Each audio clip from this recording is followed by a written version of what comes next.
We've all been there. We've all had the same experience of somebody else being in a bad mood, and then suddenly we're in a bad mood because we're trying to help the person, and that person is taking it out on us, and it gets worse and it gets worse.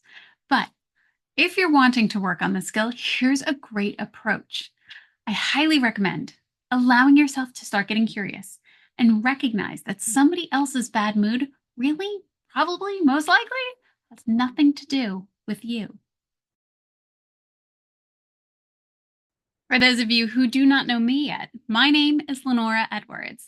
I'm a communication expert, a TEDx speaker, and I want to help you understand that when you are on the receiving end of somebody else's bad mood, you don't have to take it personally. Now, as a former member of the People Pleaser Club, I can truly understand and I can truly relate to this, especially when it's somebody really close to you and you naturally want somebody to be in a good mood and you think, I'm a happy person. I can usually get somebody else to be happy.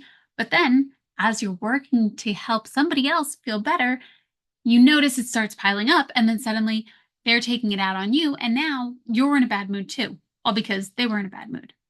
Here's a great thing to notice. When somebody else is in a bad mood, recognize, allow yourself to pause and allow yourself to get really curious and to recognize that it most likely has nothing to do with you. It does, however, happen to be at you.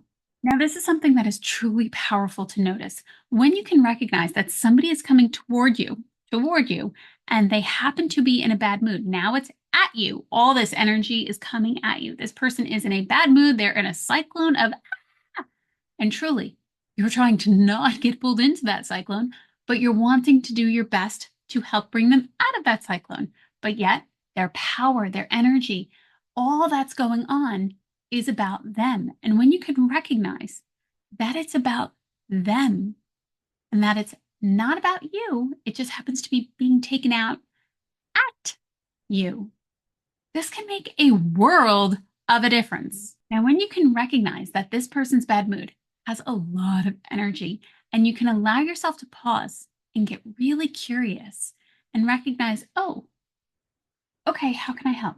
What's going on?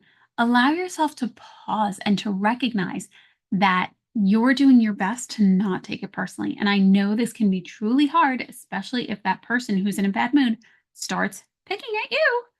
But truly, allow yourself to have this great control over you, this great state control that says, just in a bad mood. It's only at me. Only at me. It's not about me. When you can allow yourself to do that, it will truly help you remain calmer and it will also allow you to stay in that space where you don't take it personally. Let's take, for example, your significant other comes back from work and they are just spiraling and they're talking about their day and they are not happy with their coworkers and all this other stuff is going on. And they are quite literally being a bit mean at you. Remember, it's not about you. They're just being mean at you or toward you. But you can recognize that it's not your fault. You didn't put them in a bad mood. You didn't make them have a bad day. Allow them to vent and allow yourself to be curious. And even if you recognize and say, oh, okay, I'm here to listen. Yeah. Do you want me to listen or do you want me to also offer insights or you just want me to listen? You can be curious. You can ask that person what they're looking for. And a lot of the time, when you let them just keep talking, it will quite literally help them calm down because steam has to get out of the pot. Unfortunately, it might be at you. Understanding, though, again, once more, it's not about you. It just happens to be at you. So let it be out in front and recognize that you have the ability to remain curious, you have the ability to remain grounded, and you have the ability to not get wrapped up in that bad mood.